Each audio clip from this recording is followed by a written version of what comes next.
Donc on a ces différents niveaux de chatbot dedans, et là on est en train de pousser un petit peu plus loin pour aller plus loin sur de la recherche internet. En même temps, le but est de sécuriser aussi tout ce qu'on met dedans, Ok. parce que discuter avec un chatbot, ça correspond à discuter avec quelqu'un dans la rue en termes de confidentialité. Là, au moins celui-ci il est chez nous. On regarde ça et là on va un peu plus loin sur de la génération d'images, de l'analyse de visage, la VTO, donc l'essayage virtuel.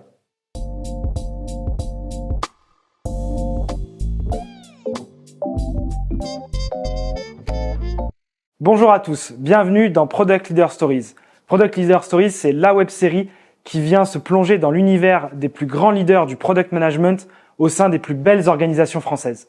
Durant 1 heure, je vais avoir le plaisir d'interviewer les plus grands leaders du produit qui vont présenter leur vision, leur parcours, leurs enjeux d'aujourd'hui et de demain ainsi que leurs challenges. Je suis Martin Cantonloga, CEO et cofondateur d'Upvisory. Upvisory, c'est une agence conseil spécialisée dans le product management et l'accompagnement produit des grandes organisations. Notre mission, c'est de transformer ces organisations et faire de leurs produits digitaux de véritables succès. J'espère que ces témoignages vous inspireront. Et maintenant, place à l'épisode. Bonjour à tous, Rémi, bienvenue. Bonjour, merci. Encore merci, merci à toi surtout d'avoir accepté mon invitation, notre invitation pour venir sur ce podcast Product Leader Stories. Ce que je te propose, bon, c'est traditionnel, mais pour que tout le monde puisse appréhender et comprendre un peu qui tu es, est-ce que tu peux te présenter? Oui, tout à fait. Donc, Rémi Masson, je suis le responsable de la Digital Factory et la DSI d'Optique 2000, la maison mère d'Optique 2000, depuis à peu près 2 ans. Avant, j'ai fait 10 ans dans un grand groupe Saint-Gobain, dans le retail. Avant, d'autres groupes de retail, de la société de service, de l'éditeur et un petit peu à mon compte. Donc, pas mal de choses, toujours dans le domaine de l'informatique, ce qui m'a amené jusqu'à aujourd'hui, toujours animé par l'envie de faire du logiciel, de rendre de la valeur et d'aller vers l'innovation. Voilà. Top. Et du coup, qu'est-ce qui t'a intéressé quand tu as pris ce poste, la mission de la Digital Factory, peut-être que tu représentes, quelle est-elle? Alors la mission, c'est, on va dire, il y a 3 missions quelque part. Il y a une partie de garder du legacy, donc il y a un côté très important de tout ce qui va être, on est des retailers, enfin, on fait du conseil, mais derrière on vend des lunettes. Donc il y a toute cette partie legacy de suivi de commande, donc le maintien en conditions opérationnelles, le suivi, l'amélioration, toute la partie logistique également. Donc ça va être le premier pan. Le deuxième, ça va être plus ce qui est aussi intéressant, la partie réalisation de nouveaux produits. Alors produits au sens large, hein, je parle pas, je reste dans le domaine de la solution, dans le domaine de l'informatique, de qu'est-ce qu'on peut apporter, qu'est-ce qu'on peut garder, comment on fait pour garder ces produits sur 5, 10, 15 ans opérationnels. Et la troisième, c'est la partie tout ce qui est innovation. Dans le contexte aujourd'hui, ça va être tout ce qui est LLM et automatisation. Voilà, et donc c'est ce qui m'intéressait là-dedans, de reprendre le flambeau de ce qui avait été fait avant moi et de continuer. C'est chouette, c'est en tout cas beau scope. Juste pour qu'on comprenne un petit peu, comment vous êtes organisé? Est-ce que c'est comme dans beaucoup de Digital Factory, il y a une DSI quand même chez vous Oui. et du coup, comment est-ce que c'est réparti entre cette direction, souvent c'est des directions d'accélération aussi de solutions, d'innovation, tu en parlais, et peut-être une DSI. Ah non, non, je suis dans la DSI. D'accord, Donc, ok, donc vous n'êtes pas séparés aujourd'hui. Non, non, non, je suis un des tenants de la DSI. Ok, très clair. Au même titre que, et là on est dans une DSI un petit peu particulière par rapport à d'autres groupes, Oui. puisqu'on est au service de plus de 1200 magasins. Donc je suis un des tenants de la DSI, au même titre que un helpdesk assez important parce qu'il faut pouvoir répondre, parce qu'il y a beaucoup de support, il y a 5000 utilisateurs derrière, une équipe AMOA plus spécifique sur les métiers et en relation avec nos métiers, des équipes d'accompagnement magasin, de la data. Il y a tout ce scope dedans et je suis une des composantes. Ok, très clair. Et du coup, dans cette Digital Factory, à peu près, ça regroupe combien de personnes? Quels types de métiers sont représentés pour délivrer? En moyenne, on est 10-12. Voilà, ça fluctue un petit peu en fonction en fonction des projets, des allées-venues. Donc je compte 10-12 en moyenne. Qu'est-ce qu'on a comme profil? On va avoir pas mal de développeurs, développeurs seniors à un peu moins expérimentés. On a des Scrum Masters, on a des responsables de flux, qui font des personnes qui vont faire plus de la QA et d'autres qui vont être un petit peu plus lancées sur l'architecture en lien, puisqu'on a tout porté sur AWS. Donc, tout est entièrement en cloud. C'était aussi une de mes premières missions de finaliser cette partie-là. Donc, globalement, une équipe assez technique dans l'ensemble. Ok, et là-dessus, vu que c'est une équipe très tech, vous faites que du build ou vous aussi vous achetez les solutions sur lesquelles vous faites les Alors, surcouches? il y a de tout. Ok. Voilà, on se limite pas. L'idée, c'est de prendre ce qu'il y a de mieux. Donc, on va avoir d'un côté, on fait du build, oui, parce qu'on a des besoins très spécifiques Qui n'appartiennent qu'à vous, qui n'appartiennent qu'à vous ou qui ont leur équivalent sur le marché, mais qu'il faut Différencier. tellement. Non, je vais pas venir me différencier, mais il faut tellement tordre qu'à un moment ça marche plus, ou alors il faut faire beaucoup de compromis. Donc ça c'est d'une part. Après il y a des choses qui sur le marché fonctionnent très bien, et donc on va plutôt faire effectivement du buy, mais on va venir s'accoster dessus puisque Ouais. il faut quand même amener Intégré dans ces process. l'intégrer dans nos process et alimenter tout ça parce qu'on a aussi beaucoup de données qui changent beaucoup. Typiquement on a sur 1200 magasins, on a beaucoup d'allées-venues de données magasins qui changent, beaucoup de nouveaux magasins qui malheureusement partent. Donc tout ça, il faut maintenir tous ces référentiels à jour et il faut les diffuser. Donc là, c'est la partie, tout ce qui va être flux que l'on gère aussi, où on va alimenter. Donc il y a les deux. On va prendre des solutions du marché sur lesquelles on va s'appuyer, qu'on va intégrer, et on va construire, voire parfois on fait un pas de chaque côté. Ok, très clair. Et tout à fait logique in fine. Est-ce que tu peux nous parler un petit peu du scope de produit? Enfin, quelle typologie de solution justement vous portez, Mhm. vous construisez à la Digital Factory? Est-ce que c'est que des solutions à destination des clients? Est-ce qu'il y a des solutions spécifiques à destination, j'imagine, des opticiens? Est-ce que ça va jusqu'à la logistique, le transport? Voilà. Est-ce que tu peux nous Alors on expliquer a un un petit petit peu peu de tout, je vais prendre quelques-unes, enfin dans les plus gros scopes, sans descendre trop dans le détail, mais il y a la gestion des commandes. Donc récupérer, donc on a un logiciel de caisse qui n'est pas enfin, qui est le logiciel de caisse autre, mais qu'on va devoir intégrer dans nos flux pour aller jusqu'à du SAP. Donc il y a cette partie-là. Il y a la partie commande spécifique des opticiens, donc on a un outil pour ça. Il y a la partie suivi de commande. Donc on va avoir toute une série de produits sur la prise et le suivi de commande. Donc il y a toute cette partie-là, le suivi de commande. Pour le helpdesk aussi, une vision plus technique, puisque une commande peut descendre dans nos systèmes en quelques minutes, voire quelques heures. Et dans ce cas, avoir une vision plus technique de où est-ce que ça se passe pour pouvoir rassurer un opticien à qui on va pas donner cette vision-là parce que ça arrive 1% dans 1% des cas, mais qui a peut-être besoin à un moment de lui dire bah oui, la commande elle est là, mais vous inquiétez pas, elle va arriver dans 1 heure, dans 2 heures, tout va bien. Donc on va avoir tout le scope commande, donc ça qui est plutôt important, et après on va aller sur d'autres applications de la validation, au-delà de la validation AFNOR Veritas, des outils plus spécifiques de vérification de l'activité en boutique. Donc là c'est plus pour pouvoir nous identifier qui vient, pourquoi, sur quelle plage horaire et pouvoir le reproduire sur d'autres magasins. On va avoir des logiciels très spécifiques, très spécifiques pour les centres Secom. Alors c'est pour les centres Secom, c'est pour les centres de basse vision. D'accord, ah, ok. Donc là, on est très sur Pathologie c'est pour multiples pathologies, mais vraiment pour des Mhm. professionnels, des gens qui ont des pathologies assez lourdes et pour Mhm. qui on a un logiciel, enfin on a fait un produit qui tourne, hein, qui est dans plusieurs centres hospitaliers, qui est utilisé chez nous dans le but de aider lors de l'entretien, donc qui peut durer 1 heure, 2 heures, hein, et dans la génération d'un rapport pour potentiellement après avoir un suivi avec son opticien, avec ses professionnels de santé. Donc on a un spectre assez large. Mhm. Voilà. Là-dessus, on va rajouter toute la partie, ce qu'on est en train d'étudier en ce moment, toute la partie LLM, IA. Donc on a mis en place des chatbots pour l'aide aux utilisateurs sur nos solutions. Ok. Donc plutôt que ils peuvent poser des questions et ça va répondre. Donc là, on est sur des Pour réduire justement le support, le service support dont tu parlais. potentiellement, voilà. Alors pour réduire le service support ou pour pouvoir réaiguiller. Alors là-dessus, Oui, il va y avoir il est plus renseigné, peut-être le service support arrive plus près. voilà, pour pouvoir dire bah en fait j'ai un problème, ok, bah en fait on a le plus simple. Le support premier niveau et. Support premier niveau, alors je vais partir, on en a plusieurs. Alors des chatbots, on en a plusieurs. Je vais prendre support premier niveau, je n'arrive pas à lancer Word. Ça va répondre, rebootez votre PC, puis appelez le support. D'accord. Voilà, si le problème n'est pas résolu. Ça, c'est au niveau utilisateur siège. Donc on va avoir cette aide avec un chatbot qui est beaucoup plus ouvert, où là ils vont avoir accès à beaucoup de données, de l'information magasin, des chiffres d'affaires, les incidents en cours potentiellement, ce qui va permettre de suivre une activité magasin euh, au sens large. Dans les magasins, ils ont des éléments un peu plus restreints pour l'instant. Ça va répondre à des questions. Alors déjà, on a réduit pour éviter qu'il se passe un peu tout n'importe quoi. Qu'est-ce que je peux faire à manger ce soir? Ça répond pas. Ça dit, désolé, je ne peux pas répondre. Ouais, bien sûr. Mais on va spécialiser sur certaines solutions. Mm. Comment faire un devis, comment faire une commande, comment retrouver un client. Là, il va répondre et on va pouvoir interroger et échanger.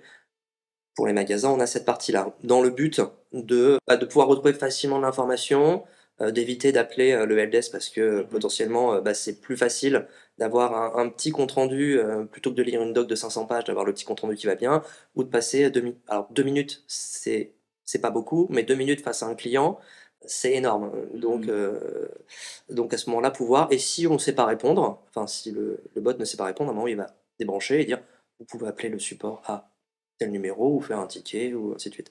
Donc on a plusieurs niveaux de chatbot avec derrière des agents qu'on a plus ou moins ouverts pour des raisons de sécurité et de vision. Un magasin ne pourra pas voir l'intégralité des données magasins, voir des chiffres un peu de son voisin. C'est pas Ouais, possible. regardez, oui, Voilà. la compétition. Et oui, voilà, et puis enfin, on ne le fait pas de base parce que c'est vu qu'on est sur un mode de coopérative, Oui, ça peut mettre en porte-à-faux. Hein. voilà, ils n'ont pas à connaître les chiffres du magasin d'à côté. Donc on a ces différents niveaux de chatbot dedans, et là on est en train de pousser un petit peu plus loin pour aller plus loin sur de la recherche internet.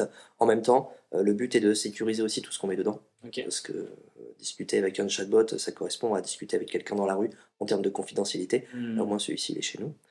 On regarde ça et là on va un peu plus loin sur de la génération d'images, de l'analyse de visage, la VTO, donc l'essayage virtuel, pour pouvoir proposer pour aller un petit peu plus loin dans l'expérience.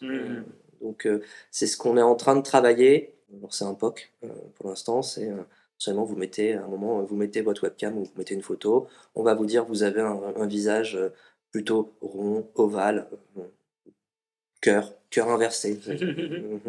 Euh, et de là, on peut vous conseiller ça. Un typologie de monture. Voilà, quel est plutôt votre style? Vous êtes plutôt urbain, vous aimez le sport, vos lunettes, ça sert à quoi? Pour lire, pour les écrans.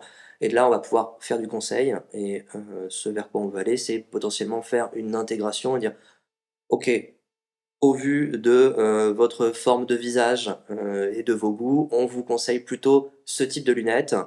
Et voici ce que ça donne sur vous, et voici ce que ça peut donner sur vous à la terrasse d'un café parisien, parce que vous êtes plutôt style urbain, ou ainsi de suite. Donc on va pousser ça. L'objectif, c'est derrière de faire du drive to store. Que la personne ait envie de se dire, ok, c'est pas mal, je veux avoir la suite de l'histoire, et pour ça, En magasin. faut aller pousser la porte d'un magasin. Très très clair, super intéressant. Et justement, moi, une de mes questions, c'est sur la sélection de ces initiatives, le choix. Vous êtes quand même un des leaders du monde de l'optique, donc j'imagine que vous représentez quand même un large volume de magasins. Comment on fait le tri entre demandes spécifiques, demandes généralisées? Comment on s'assure d'être dans un vrai trend derrière? Parce que j'imagine que vous avez beaucoup de Alors, des demandes, il y en a demandes. beaucoup. Ouais, c'est ça. Les demandes, il y en a beaucoup. Il y en a une qui va être assez simple, et là, vous allez le retrouver dans beaucoup de. Je pense que vous pouvez à peu près interroger toutes les personnes qui passent sur ce siège. Le ROI. Bien sûr. Voilà. Y a-t-il une obligation légale? Oui, parce qu'on est sur un marché de la santé aussi. Voilà. Beaucoup de Donc, contraintes légales. est-ce qu'il y a une contrainte légale? Est-ce qu'il y a un risque, Mm. typiquement? Et quel est le ROI? Et en général, ça va. Enfin, ROI au sens. J'entends pas que obligatoirement impact financier. Qu'est-ce que en termes de vision, D'expérience client, d'expérience client, en termes de d'image, performance. voilà, qu'est-ce que ça va apporter derrière? Et en général, ça va driver un petit peu ça. Donc, et on essaye, nous aussi, de pousser un petit peu. Ce que je disais, c'était, on va un petit peu en essayant de capter l'air du temps, de se dire, tiens, il y a peut-être quelque chose à faire avec ça. On va aller voir. Il y a peut-être, et on regarde un petit peu, puis après, bon, des fois ça marche, des fois ça marche pas. Voilà. Un jour, on s'est dit, tiens, nos chatbots, ce serait super sympa qu'ils puissent parler et qu'on puisse leur parler. On l'a mis en place. Bon, à part le test, personne n'a utilisé. Bon, tant pis, c'est pas grave. On a essayé, ça marche pas. On va regarder un petit peu les retours. Ça fait souvent rire, ça. Mais sur les premiers chatbots, Feedback, ouais. dans les agents, et quand j'en ai parlé à mon équipe, ils m'ont dit, mais ça ne sert à rien. Et je voulais un agent qui donne l'heure. Et après, j'ai demandé un agent qui donne la météo. Pourquoi? Parce que quand on a lancé la première version de notre bot, il y avait un petit côté nouveauté et beaucoup de gens venaient en disant il est quelle heure? Et ça répond, je ne sais pas répondre. Et il y avait un côté assez déceptif. Donc je me suis dit, ok, on va mettre un agent qui donne l'heure. Et après, c'est donc il est telle heure. Ah, très bien, mais il fait quel temps? Je ne sais pas répondre. Donc voilà. Donc on regarde un petit peu les feedbacks aussi utilisateurs. On va se nourrir de ça. Après, on va pas se mentir. On prend les feedbacks, on regarde un petit peu l'air du temps, mais on a déjà une roadmap très remplie. Ok, c'est très clair. Tu parlais tout à l'heure de Scrum Master dans les équipes. Vous faites du produit data IA au même titre que des solutions numériques, au même titre que peut-être d'autres typologies, on va dire, de technologies derrière les produits ou projets.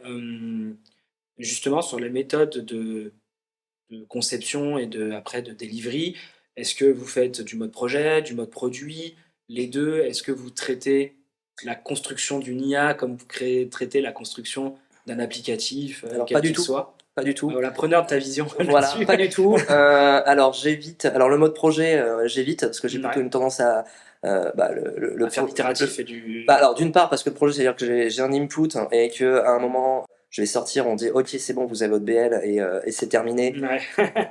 Et c'est pas trop. Et d'expérience, je sais que ça marche pas. Je l'ai vu à plein d'endroits, je l'ai fait à plein d'endroits et c'est quelque chose auquel je crois pas. Bon, c'est bien, t'es le plus grand profondeur du mode produit alors. Ouais, tout à fait. Voilà, je veux dire, ça dépend, mais oui, enfin, je pense à certains projets dans d'autres expériences ailleurs où on attendait qu'une chose, c'est qu'on nous signe le BL pour dire c'est bon, on est sous l'équipe, on a fini le projet et c'est terminé. Et du coup, c'est assez. Déresponsabilisant peut-être. Alors, c'est déresponsabilisant d'une part et j'aime pas ça. Je pense que c'est pas intéressant. En tout cas, je conçois pas mon métier comme ça. Je vais pas juste faire un projet en disant ok maintenant débrouillez-vous. Je pense qu'il y a un côté un peu plus sympa à aller plus loin. Et il y a un côté très frustrant pour l'utilisateur qui lui se dit ok j'ai mon produit, je vais l'utiliser et puis en fait au moment où il a les premiers feedbacks on va dire ah ben non désolé le projet est terminé, on a signé en bas de la page, voilà. Donc ça je suis plutôt produit. Après dans les approches on est assez proche de nos. Donc j'ai dit Scrum Master, il n'y a pas de PO. Les PO sont d'une équipe à côté. Sur laquelle on est assez proche parce qu'en fait on est sur le même plateau.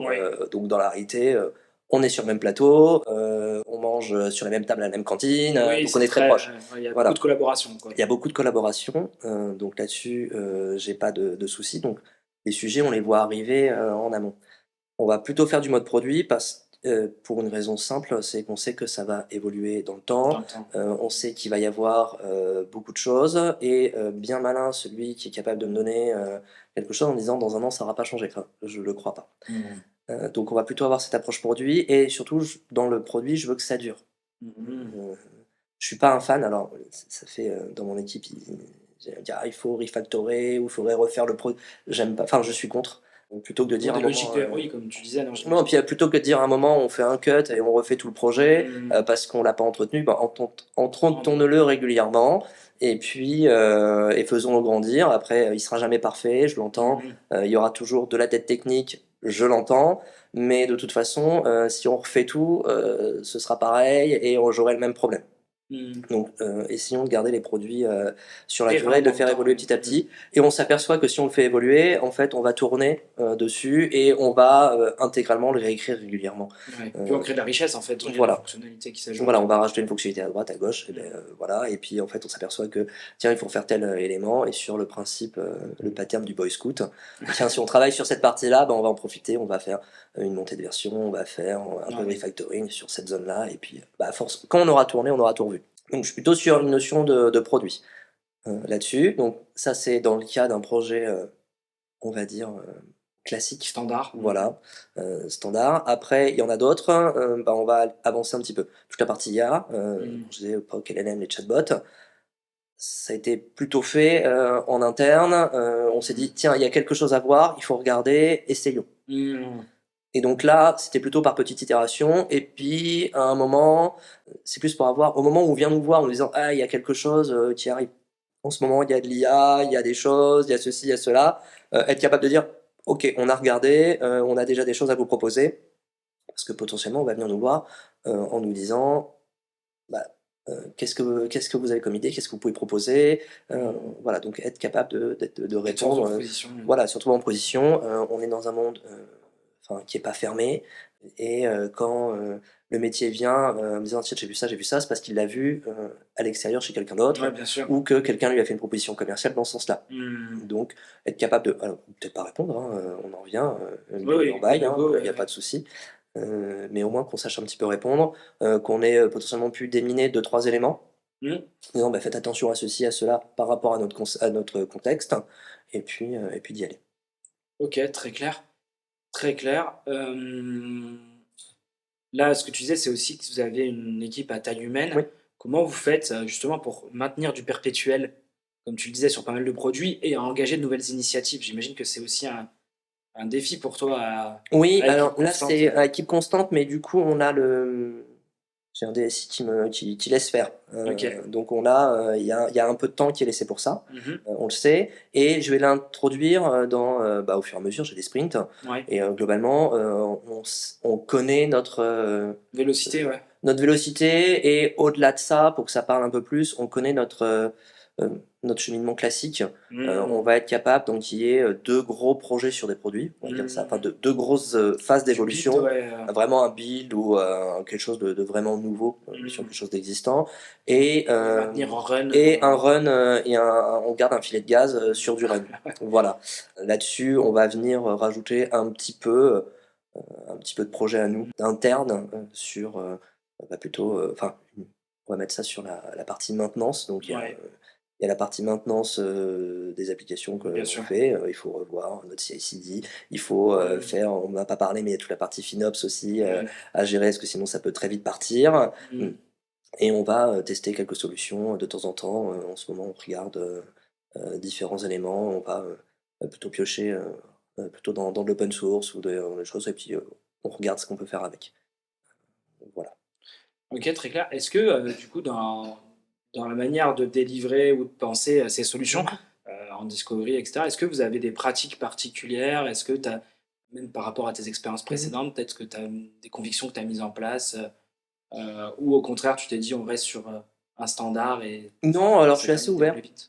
Ça va dépendre. Dans nos applications, dans nos Ouais. produits, je préfère garder les mêmes technos un peu enfin, on a un peu la même chose. Oui. Pourquoi? Parce que j'ai une équipe qui est spécialisée sur certains technos, et que j'ai pas envie de multiplier et de faire. Il y a le côté un peu hype en informatique, dire il y a la nouvelle techno qui est sortie, il faut essayer. Et le projet suivant, il y a la nouvelle techno, et on se retrouve avec 12 trucs, dont 10 qui Mmh. sont plus maintenus. Mmh. Donc ça, on va éviter. Donc on va être sur une stack Java, Spring, Mmh. React. Ça, c'est pour beaucoup de projets. Après, le reste, on regarde, on essaye.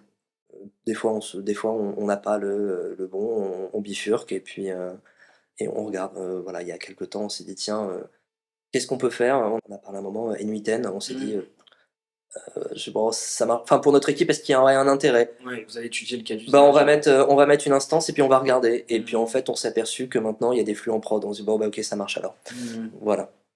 OK, chouette, bon exemple. Tu me disais aussi que un des enjeux, parce que Mhm. moi j'imagine, c'est l'optique, c'est quand même un métier assez mature, Oui. qui a pas forcément été porté par du numérique. Aujourd'hui, pour créer de la valeur, Alors c'est compliqué parce que ça repose sur des bases, c'est de l'optique, donc ça repose sur des bases physiques qui exactement, changeront pas. exact, Alors porter du numérique, ça a plutôt là, tel que je le perçois aujourd'hui, ça va être, c'est compliqué pour quelqu'un de se projeter, puisque si on veut essayer des lunettes, c'est quand même bien d'aller en magasin, bien sûr. pour le voir sur soi, pour sentir le poids, pour Mmh. ce qu'on pourra jamais Le refaire. confort, Voilà, le confort, comment ça marche, et où est-ce que ça l'expérience, tombe, ouais. voilà, comment ça tombe sur le nez, comment, par rapport au visage, ce qu'on peut pousser sur l'essayage virtuel, mais on n'aura jamais le rendu Visuel. complet. Ça peut aider, ça peut faire le premier pas, mais ça finalisera jamais. Là, on va pouvoir aider, Ça active, mais ça convertit pas. voilà, c'est ça, c'est déjà un bon début.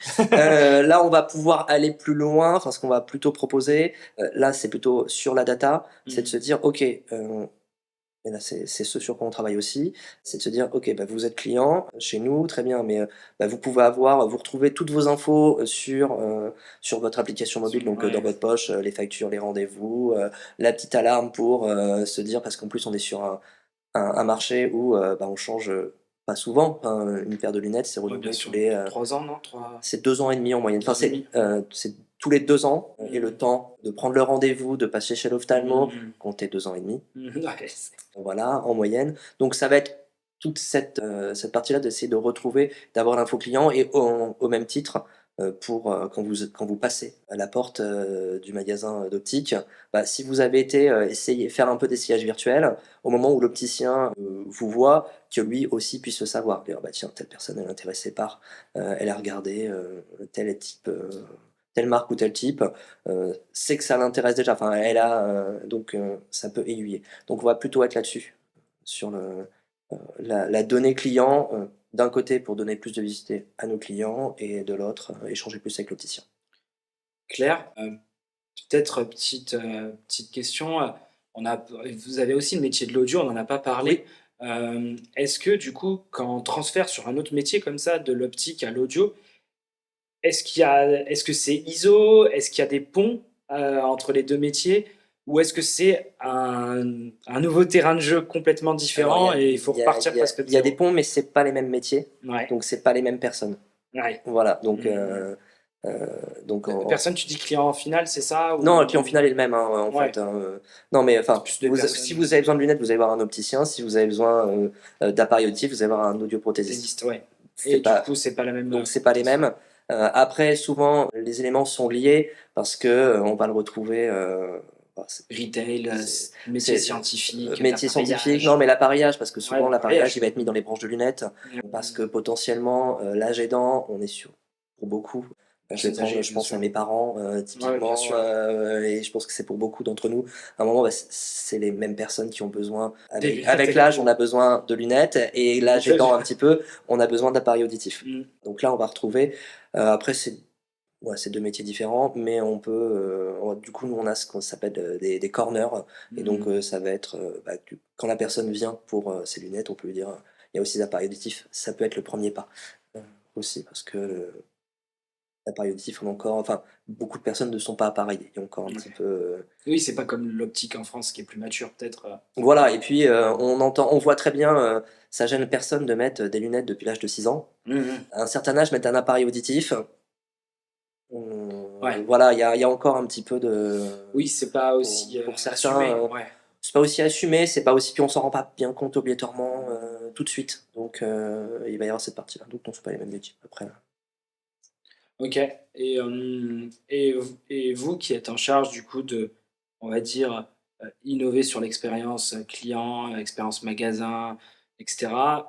Est-ce que vous le traitez du coup comme une même expérience ou est-ce que vous allez faire réellement la différence entre les deux métiers là-dessus? Bah, on va avoir déjà des sites différents. Et Ouais. on va le traiter différemment. Ok. Comme pour l'optique, on va vous faire le siège virtuel. Mhm. Pour de l'audio, on va bientôt sortir un nouveau test auditif qu'on peut faire chez soi. Ok. Ah ouais, chouette. Donc Ouais, c'est c'est quand pas la même même très chose. différent avec des... Et du coup, vous traitez deux roadmaps différentes. Et c'est la même équipe ou l'appareil, tu C'est la sépares même équipe. people? Ok, Voilà. ok, chouette. Très clair. On a beaucoup parlé d'IA et c'est un petit sujet que je veux creuser. Est-ce qu'aujourd'hui, la notion d'innovation passe uniquement par la technologie et peut-être par l'IA de facto chez vous ou pas forcément? Non, non, ça passe partout. Enfin, ça peut être. On regarde un petit peu tout. Alors chez nous, parce que nous, enfin, moi, je porte les sujets informatiques, Ouais, donc bien sûr. ça va être ça, mais on en regarde plein d'autres. Enfin, aujourd'hui, beaucoup regardent les imprimantes 3D, beaucoup vont regarder de l'affichage en magasin. Voilà, il y a plein de. Ça arrive de tous les côtés. Ok. Et toi, dans le métier que tu portes là-dessus d'accélération numérique, euh, quelles nouvelles pratiques tu vois émerger? Quels sont les signaux faibles où tu te dis, bah tiens, ça, je dois l'appréhender parce que ça va venir transformer notre méthode de travail, nos pratiques? Bon, aujourd'hui, alors je vais avoir un côté très, là, vraiment très centré informatique. Ouais. Bah, c'est tout ce qu'on voit sur les LLM et enfin, qui va qui est enfin, qui pour moi est plutôt une évolution, sur le temps, de simplification, de toutes les petites tâches. Moi qui ai, une équipe de développeurs, c'est tous les petits, ce qu'on toutes les petites tâches qu'elles puissent être, je vois beaucoup, on parle vibe coder.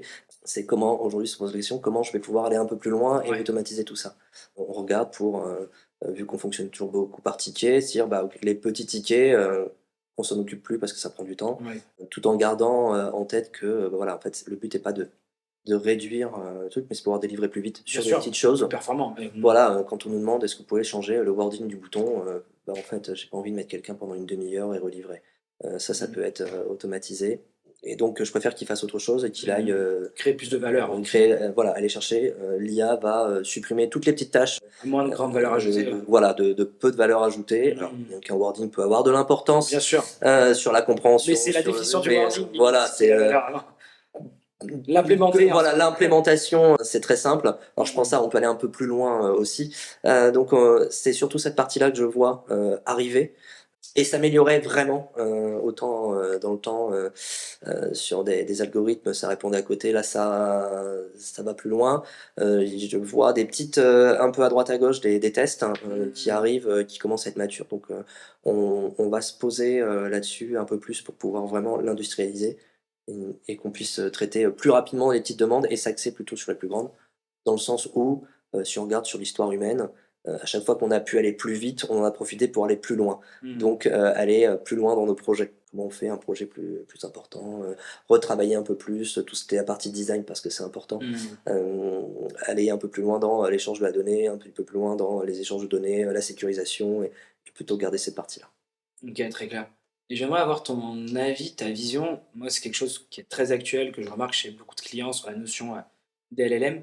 C'est qu'il y a un peu un flou de compréhension et ce qui est normal, hein, Mmh. c'est très peu mature encore aujourd'hui, entre déjà les sujets techniques, c'est-à-dire, qu'est-ce qu'un assistant versus un agent, Mmh. versus, de la Gen AI classique, tout le monde confond un peu tout, et également une difficulté à trouver les bons cas d'usage.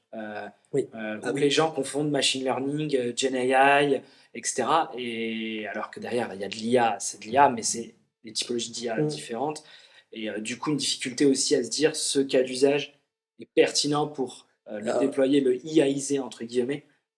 Comment bah, qu'est-ce que tu en penses? Moi, c'est un truc OK. que je remarque Alors beaucoup. effectivement, on s'est dit, quand on a vu le truc, on s'est dit: «On va faire les premiers tests et on va essayer». Mmh. Donc on a mis les premiers agents, ce que je disais tout à l'heure un peu Ouais, en clin d'œil, donner l'heure, donner la météo, c'est pas grand-chose, mais il y avait ouais. comme ça permettait de se faire la main aussi et de répondre à une frustration, du premier utilisateur. Donc ça, c'était fait. Après aller plus loin, aujourd'hui, en fait, on imagine un cas d'usage, on le teste et on regarde comment ça marche. Donc Mmh. on a vraiment ce côté, itératif, je j'ai l'idée, je la teste. Alors, pas obligatoirement, on va pas tout déployer, vraiment MVP, puis on regarde et si ça marche pas, ça marche pas, je pense. Je pense si on a testé la voie, bah, on a testé la voie. Ça marche pas. Enfin, c'est pas utilisé. On a d'autres Mmh. cas d'usage qu'on voit apparaître et de là, on va les creuser. Aujourd'hui, ce qu'on a comme, cas d'usage, c'est surtout, on a beaucoup de données, on a beaucoup de produits, on a Mmh. beaucoup de solutions Mmh. et de temps en temps, les gens vont peut-être avoir tendance à se perdre un petit peu et c'est de se dire: «Est-ce que je peux ramener tout sur un bot?» Il va me dire: «OK, bah, tel magasin, heu, j'ai un appel, c'est, j'ai Thierry Dupont qui m'a appelé, Mmh. il a un problème. Il me dit qu'il a un problème depuis 6 mois. OK, super, j'en fais quoi?» Bon, bah, en fait, le cas d'usage. Qui est Thierry Dupont? Thierry Dupont est le responsable du magasin ta ta Mmh. ta ta. OK, est-ce que je peux voir ses incidents? Eh bien, il a un incident depuis une semaine sur tel élément, il a un incident depuis 6 mois sur tel élément. Mmh. Voici une co enfin, c'est ce qu'on a aujourd'hui, hein. Voici une chronologie des appels et des actions qui ont été faites. OK, très bien, donc j'ai l'information. Est-ce que vous voulez aller plus loin? Est-ce que vous pouvez? Et donc on va renvoyer vers le bon outil. Donc OK. on va plutôt s'en servir comme, comme entonnoir, Ouais. produit d'appel pour pouvoir après rebondir, sur le reste. Ouais, Heu, d'avoir une force de centralisation pour voilà, redistribuer vers les bonnes solutions derrière. voilà, c'est ce Oui, qu'on parce que votre, utilisateur, ou client, je ne sais pas si vous les appelez client, mais du coup, il peut se perdre effectivement dans l'immensité, il n'est pas censé connaître, voilà, ou parfois on a peu de données, peu d'informations. Voilà, j'ai un nom, oui, OK, ah oui, bah, oui. des personnes, Vous avez enfin, besoin de tout requalifier derrière. de tout requalifier parce qu'en fait, il y a 1 200 magasins, il y a, 5 000 utilisateurs, et voilà, comment je fais rapidement un 1er niveau, ça peut être ça. Après on a, d'autres, plus, on pousse un petit peu plus sur, d'autres sujets, mais, globalement on va tester, on va regarder, on va voir ce qu'on apprend, les feedbacks et puis on va faire tourner l'escargot, on va dire. OK, chouette. Peut-être, une dernière question, Mmh. pour toi. Comment tu vois l'évolution, de l'organisation que tu pilotes? Où est-ce que toi, tu as envie de l'amener, en fait? Vers quoi et quelles sont tes convictions, sur les nouvelles solutions? Nouvelle solution, en fait, centraliser tous nos référentiels. Mmh. Ça va être centraliser nos référentiels et après pouvoir, mieux, les diffuser. On voit aujourd'hui, on a, un certain nombre d'API qui permettent, d'exposer et de parler avec le Mmh. reste du monde. Le reste du monde fait de même de son côté, donc qu'on puisse, centraliser nos ça va être ça la prochaine étape. Écoute, très clair. Merci beaucoup pour ce témoignage et ton invitation et écoute, je sais pas si après tu es joignable, s'il faut réagir. Bon, j'imagine tu es bien occupé, mais Il y a pas mais de souci, je suis joignable sur LinkedIn, ouais, on aura peut-être quelques réactions. voilà. Tu partageras. Merci beaucoup en tout cas, Merci. Merci d'avoir écouté cet épisode. Si cet épisode de Product Leader Stories vous a plu, je vous conseille de vous abonner à votre plateforme d'écoute favorite telle que YouTube, Spotify. Ça vous permettra d'être alerté et de pouvoir visionner automatiquement les prochaines sessions. Si vous rencontrez une problématique produit ou autour de votre organisation produit, Upvisory et moi-même, nous tenons à votre disposition pour échanger sur le sujet et ça sera un grand plaisir de vous accompagner. Et on se dit à très bientôt pour un prochain épisode de Product Leader Stories. Allez, bye!